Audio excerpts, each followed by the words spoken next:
Kim Pao, nagpasalamat ng personal kina Ray at Dondon. Pinagaan niyo po ang trabaho namin.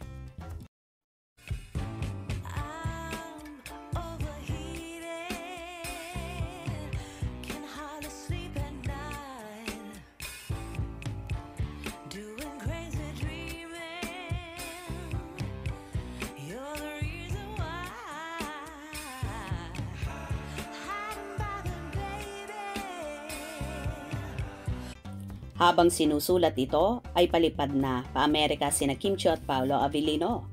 Yes, ang mga PhilAm naman o mga kababayan natin na matagal nang naninirahan sa Amerika, ang pasasayahin ng Kim Pao. Sa totoo lang, super excited na nga ang Kim Pao fans sa Los Angeles. Dahil bet na bet nga nilang mapanood ang My Love Will Make You Disappear, nakasama sina Kim at Paolo. Sa Pilipinas nga ay 2 araw na nag-attend sa black screening ang Kim Pao. Pinasaya nila ng gusto ang mga fanay nila na naglipod din talaga sila sa mga sinihan para sorpresahin ang mga Kim Pao fans. At yes, naimbitahan kami ni Ray Pumaloy para saksihan ang black screening ng Kim Pao PH sa SM The Black noong March 27 at nakakabilib ang dami ng mga tao na nakasama namin na tuwang-tuwa sa presence namin ni Ray. Sila nga yung madalas manood ng show naming Eminin sa DWAR 1494 Abante Radio at Abante News Online YouTube channel at Abante Radio Facebook page. Anyway, nanlaki ang mga mata ni Kim at Paolo nang makita nga kami ni Ray Pumaloy sa black screening na yon. Ang bongga naman, salamat sa inyo, sabi ni Kim habang papalapit sa amin.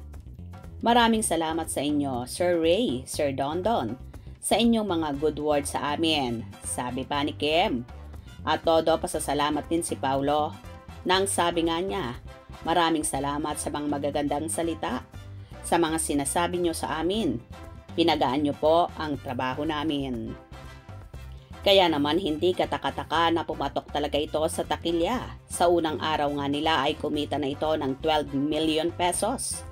Sabi nga ang pelikula ng Kim Pao ang may pinakamataas na opening day na kita sa takilya ngayong 2025 na pinapalabas ito sa 380 na sinahan sa buong bansa at nadagdagan pa nga sa pangalawang araw. Noong March 27 nga ay umakyat na sa 745 na sinihan worldwide ang pinagpalabasan ng Kim Pao movie. Bongga diba?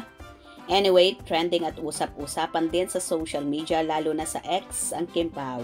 Kasi nga may mga black screening din na magaganap sa iba't ibang panig ng mundo, lalo na sa North America, Middle East at Asia. Ang pelikula ay sa ilalim ng direksyon ni Chad Vidanes. Kasama rin sa movie sina Melay Cantiveros, Wilma Dazen, Lovely Abelia, Bench Manalo, Nico Antonio, Migs Almendras, Martin Escudero, Karina Bautista, Jeremiah Lisbo, Atasha Franco, Kelsey Lasam, at Lucas Andalio. Ang balitang ito ay hatid ni Dondon Sermino. Anyway, sobrang natouch nga sina Kim at Paolo, kina Ray at Dondon sa mga magagandang words na ibinabahagi ng mga ito sa radio station at YouTube channel.